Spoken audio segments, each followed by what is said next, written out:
Hi guys, this is Asad Siddiqui. Welcome back to my channel Asad Infotech. Guys मैं आज आप लोगों के लिए आया हूँ बहुत ही इंटरेस्टिंग टॉपिक, जो आप लोग जिस वक्त पढ़ रहे होंगे कॉलेज के अंदर, उस वक्त में बहुत सुनते होंगे कि इंजन नॉकिंग, पिंगिंग, डिटोनेशन, इस तरीके की बातें सुन रहे होंगे, इस तरीके के टॉपिक पढ़ रहे होंगे। तो गाइज आज मैं इसके कन्फ्यूज़न आपको पूरा दूर कर दूंगा, इसका कन्फ्यूज़न कि नॉकिंग क्या होती है, डिटोनेशन क्या होता है, या पिंगिंग क्या होता है, क्या एक ही टर्म होते हैं ये या अलग अलग डिनोट होते हैं, डीजल नॉकिंग क्या होती है और पेट्रोल इंजन की नॉकिंग क्या होती है। ये सारी चीज़ें गाइस आप इस वीडियो में पढ़ेंगे।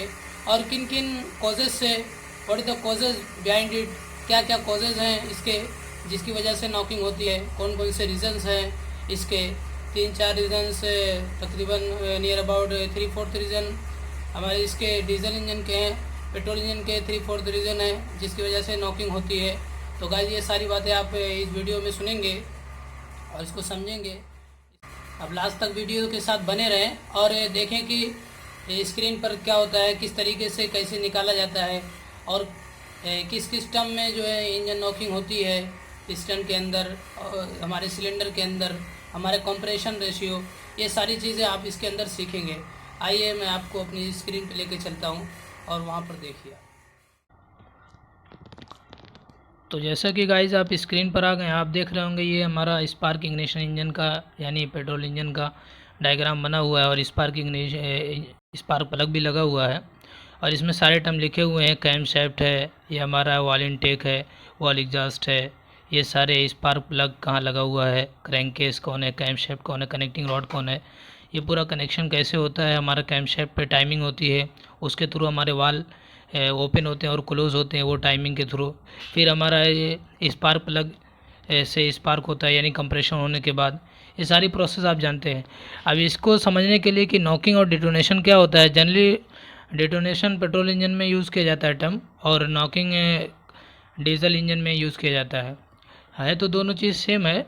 नॉकिंग और डिटोनेशन यानी मीनिंग उसकी सेम है कि इंजन के अंदर आवाज़ आना और जो है इंजन के अंदर यानी प्रॉब्लम ऐसी होना जिससे नॉक हो जाए, यानी खटखटाना जिसको हिंदी में कहते हैं, इस तरीके की आवाज़ आती है। तो वो अलग अलग आवाज़ होती है, डीजल इंजन की अलग होती है, पेट्रोल इंजन की अलग होती है, बड़े इंजन की, हर एक की नॉकिंग की आवाज़ अलग अलग होती है। तो हम बात करेंगे इसको समझने के लिए। पहले गाइज हम इसको समझने के लिए हम पहले समझेंगे कंप्रेशन रेशियो। कंप्रेशन रेशियो अगर आपको नहीं मालूम है या कन्फ्यूज़न है तो आप हमारी डिस्क्रिप्शन में दी हुई ये वीडियो देख सकते हैं कंप्रेशन रेशियो पर पूरी। तो कंप्रेशन रेशियो क्या होता है, सिंपली कि हमारा कितना फ्यूल आया, एयर फ्यूल का मिक्सचर है ये, कितना आया इसके अंदर सिलेंडर के अंदर और कितना कंप्रेस हुआ, उसका रेशियो होता है। तो ये आप जानते हैं गाइस। अब हम बात करने वाले हैं कि कैसे होता है डिटोनेशन। डिटोनेशन 3-4 तरीके से हो जाता है, यानी 3-4 वजह हैं जिसकी वजह से डिटोनेशन होता है।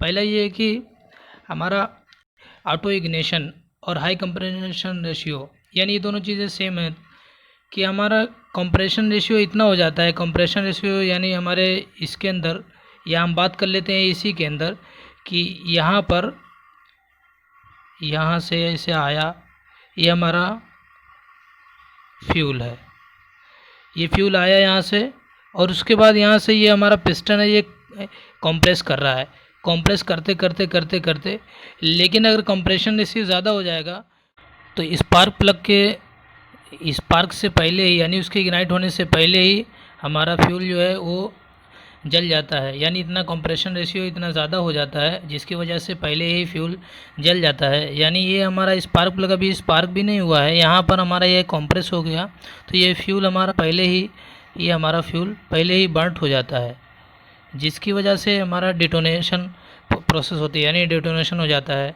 यानी हम ऐसे भी समझ सकते हैं कि फ्यूल जो हमारे होते हैं वो कोगुलेट हो जाते हैं या ऐसे एक्यूमुलेट हो जाते हैं, यानी वो जमा हो जाते हैं या वो अनबर्nt हो जाते हैं, जिसकी वजह से हमारी डिटोनेशन होती है।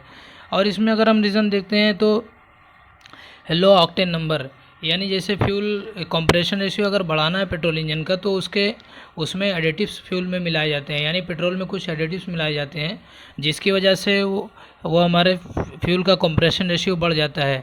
जैसे हमारा ऑक्टेन है, हेक्टेन है, या ऑक्टेन है या हेक्टेन है, ये सब मिलाए जाते हैं। अगर हमारा कंप्रेशन रेशियो बढ़ जाता है जब ये ऑक्टेन और हेक्टेन मिलाए जाते हैं। इसीलिए जो रेसिंग कार्स या जो होती हैं उसके अंदर फ्यूल्स अलग होते हैं, यानी अलग मीन्स ऐसे होते हैं उनके सिलेंडर में चेंजेस किए जाते हैं और हमारे उस तरीके के फ्यूल यूज़ किए जाते हैं। फिर हम बात कर लेते हैं कि लो ऑक्टेन नंबर रहेगा तो क्या होगा। लो ऑक्टेन नंबर रहेगा अगर तो हमारी डिटोनेशन प्रोसेस होगी, क्योंकि लो ऑक्टेन के अंदर वही बात हो गई कि हमारे फ्यूल में प्रॉब्लम हो गई, यानी हमारा फ्यूल पूरा बर्न नहीं होगा या कंप्रेस नहीं होगा, उसकी एक जो करेक्टरिस्टिक्स उसकी फीचर्स है वो कम हो जाएगी। और अगर लार्ज सिलेंडर की बात करते हैं, चौथा है रीज़न लार्ज सिलेंडर। पहला ऑटो इग्निशन, दूसरा है हाई कंप्रेशन रेशियो, तीसरा है लो ऑक्टेन, चौथा है लार्ज सिलेंडर। लार्ज सिलेंडर अगर रहेंगे तो एयर फ्यूल का मिक्सचर आया और ऊपर है यहाँ पर हमारा इग्नाइट हुआ। लार्ज सिलेंडर है, लार्ज सिलेंडर होने की वजह से ये हमारा कंप्रेस करेगा। पता चला कि इतना लार्ज सिलेंडर और ये कंप्रेस करते करते यहीं पर हमारा बीच में ही यानी टेम्परेचर और प्रेशर इतना हो गया, क्योंकि पेट्रोल और डीजल में फ़र्क होता है। डीजल में क्या हमको उसको कंप्रेस ही करना है, मेन कंप्रेशन रेशियो पे ही है। अगर उसका लो कंप्रेशन रेशियो रहेगा तब तो उसमें डिटोनेशन हो जाएगा, लेकिन इसका अगर हाई हो गया ये प्रॉब्लम, दोनों में यही फ़र्क है। तो ये हमारा अभी कंप्रेस कर ही रहा था, ये ऊपर जा ही रहा था, तो ये कंप्रेस करते यहीं पर हमारा प्रोसेस यानी यहीं पर इग्नाइट हो गया, यहीं पर ये जल गया, तो जिसकी वजह से डिटोनेशन प्रोसेस होती है। और अगर हम समझना चाहें तो ऐसा होता है जैसे पेट्रोल इंजन के अंदर कभी कभी हाई टेम्परेचर की वजह से, हाई प्रेशर की वजह से ये हमारा जो एरिया है ये इसके टिप पर यानी स्पार्क प्लग के टिप पर या हमारा सिलेंडर के कॉर्नर पर या और ये हमारे वाल के कॉर्नर पर, इधर कहीं पर यानी पूरे हमारे कंबशन चैम्बर के अंदर कहीं पर भी कुछ रेड हॉट एरिया हो जाते हैं, जिसकी वजह से हमारा जब एयर फ्यूल का मिक्सचर कंप्रेस होता है, कंप्रेस होते हमारा स्पार्क प्लग अभी इग्नाइट भी नहीं हुआ है, ये पहले ही बर्न हो जाता है, तो इसकी वजह से भी डिटोनेशन प्रोसेस होती है। तो जैसा कि गाइस आपने देखा कि पेट्रोल इंजन के अंदर किस तरीके से इंजन नॉकिंग होती है, यानी डिटोनेशन कैसे होता है, उसके रीजंस आपने देखा, किस तरीके से स्पार्क प्लग लगा होता है और वो कैसे पहले ही यानी कंप्रेस होके और इग्नाइट हो जाता है फ्यूल, फिर बाद में स्पार्क प्लग जलता है, ये सारी चीज़ें आपने देखी।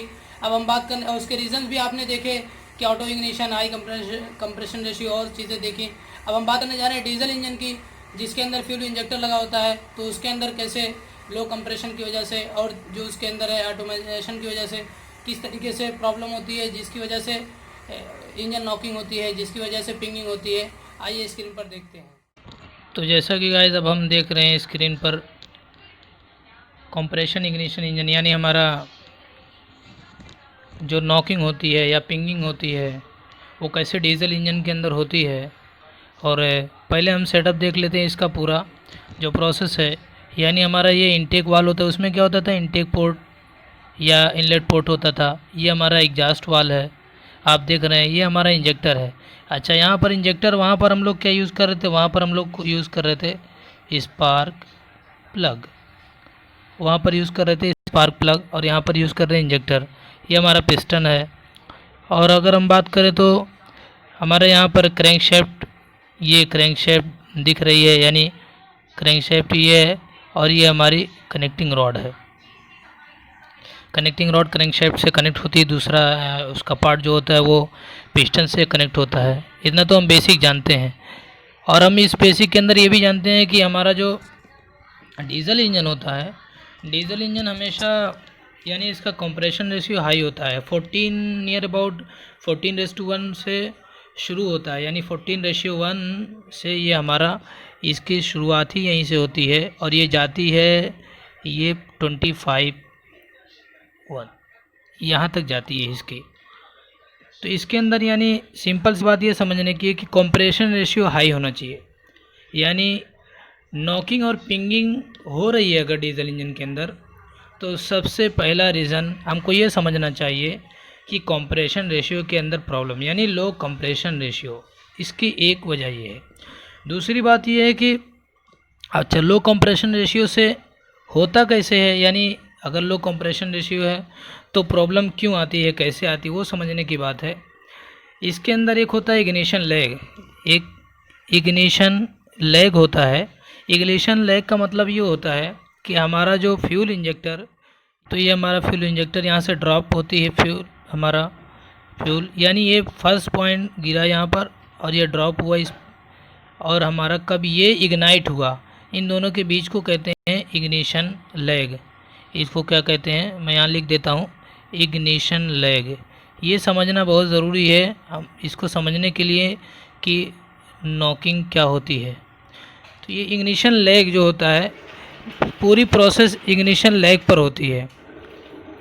यानी ये इग्निशन लैग अगर हमारा यानी फ्यूल आया और फ्यूल यहाँ से हुआ, अब ये टाइमिंग बहुत ले लिया बर्ट होने में, तो फिर क्या होगा, यानी कंप्रेस हुआ और इग्निशन लैग ये बहुत टाइमिंग ले लिया, तो फिर हमारा इसके अंदर नॉकिंग की प्रॉब्लम शुरू हो जाती है। नॉकिंग की प्रॉब्लम मीन्स ये हो जाता है कि अभी ये फ्यूल यहाँ से इतना आ गया, इतना आ गया, इतना आ गया, और ये अभी कंप्रेस भी नहीं हुआ है, यानी दोनों के टाइमिंग बहुत ज़्यादा हो गया।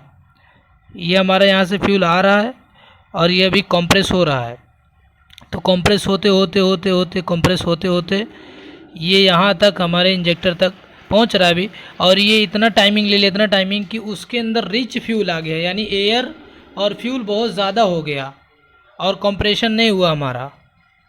फिर क्या हुआ, नॉकिंग शुरू हो जाती है। तो इसलिए इसमें इग्निशन लैग समझना बहुत ज़रूरी है। इसके अंदर और भी रीज़न है जिसकी वजह से नॉकिंग होती है, जैसे लो कंप्रेशन प्रेशर है, यानी हमारा प्रेशर ज़्यादा नहीं बन पाता है, कंप्रेशन प्रेशर ज़्यादा नहीं होता है, जिसकी वजह से भी नॉकिंग होती है।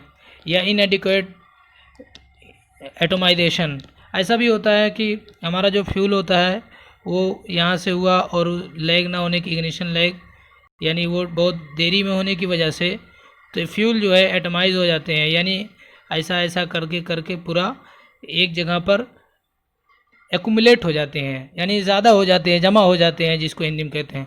तो इसकी वजह से भी होता है। और या फिर ओवर एडवांस इंजेक्शन, यानी अभी पहले ही इंजेक्शन हो गया, कैसा हुआ, यानी अभी हमारा पूरा कंप्रेशन रेशियो, ये हमारा पूरा पिस्टन यहाँ तक जा ही रहा था, यहाँ कंप्रेस करने, अभी हमारा पिस्टन जा ही रहा था और ये पहले ही एडवांस में इंजेक्ट कर दिया फ्यूल। अभी एयर कंप्रेस ही हो रही थी और इधर से फ्यूल एडवांस में इंजेक्ट कर दिया, तो क्या होगा, यहाँ पर तो बंट हो जाएगा लेकिन यहाँ पर बंट नहीं होगा, तो ये ऊपर तक पहुँचने में एयर ऑलरेडी यहाँ बंट हो जाएगी, जिसकी वजह से ये यहाँ पर एक फ्लेम, यानी ऐसा हो जाएगा कि यहाँ पर जैसे ये मैं बना देता हूँ, यहाँ पर बंट हो गया, अब ये एक्सपेंड होना शुरू हुआ और यहाँ पर अभी पिस्टन हमारा आ रहा है, अभी पिस्टन हमारा ऊपर जा रहा है, यहाँ पर कंप्रेस हो रही है गैसें, तो यहाँ पर भी इग्नाइट हो जाता है, यानी यहाँ पर ये ऑलरेडी बंट हो जाता है, इतना कंप्रेशन और प्रेशर हो जाता है, इतना ज़्यादा टेम्परेचर हो जाता है, इतना ज़्यादा प्रेशर हो जाता है कि यहाँ पर भी बंट हो जाता है। तो ये बंट होने की वजह से, जो यहाँ पर बंट होता है इसकी वजह से, और ये जो हमारा ऊपर बंट हुआ था, दोनों के अंदर यानी ऐसा एक दूसरे को धक्का देते हैं, एक दूसरे से लड़ते हैं, जिसकी वजह से नॉकिंग होती है या पिंगिंग होती है, तो उसको भी हम लोग बोलते हैं कि इंजन में डेटोनेशन हो गया या नॉकिंग प्रोसेस शुरू हो गई। तो गाइस ये जो है 3-4 रीज़न है जो हमारे डीजल इंजन के अंदर नॉकिंग होती है, डेटोनेशन होता है, जैसा कि लो कंप्रेशन रेशियो अगर होगा, या लो कंप्रेशन प्रेशर भी होगा, या इनएडिक्वेट एटमाइजेशन होगा, या ओवर एडवांस इंजेक्शन, यानी पहले ही इंजेक्शन हो जाएगा, तो ये सब रीज़न की वजह से होता है। तो जैसा कि गाइस आपने वीडियो के अंदर देखा कि इंजन नॉकिंग क्या होती है, डीजल इंजन की, पेट्रोल इंजन की डिटोनेशन क्या होता है, पिंगिंग क्या होता है, ये सारी चीज़ें आपने वीडियो के अंदर पढ़ी और आपने देखा कि किस तरीके से हमारा फ्यूल इंजेक्टर इंजेक्ट होता है और उसके यानी जो इग्निशन लैग होता है उसकी वजह से, कंप्रेशन रेशियो की वजह से, ये सारी चीज़ें आपने वीडियो के अंदर देखा, पढ़ा। आपको शायद कोई कन्फ्यूज़न नहीं होगा, सब कुछ कंफर्म हो गया होगा। अगर कोई प्रॉब्लम हो तो आप नीचे कमेंट बॉक्स में कमेंट करके पूछ सकते हैं, उससे रिलेटेड वीडियो आ जाएगी। आई होप कि आपको ये वीडियो बहुत पसंद आई होगी। अगर पसंद आई हो तो लाइक करिए, इसे दोस्तों के साथ शेयर करिए। अगर हमारे चैनल पर आप नए हैं तो असद इन्फोटेक को सब्सक्राइब करिए। फिर मिलते हैं नई वीडियो के साथ। Thank you.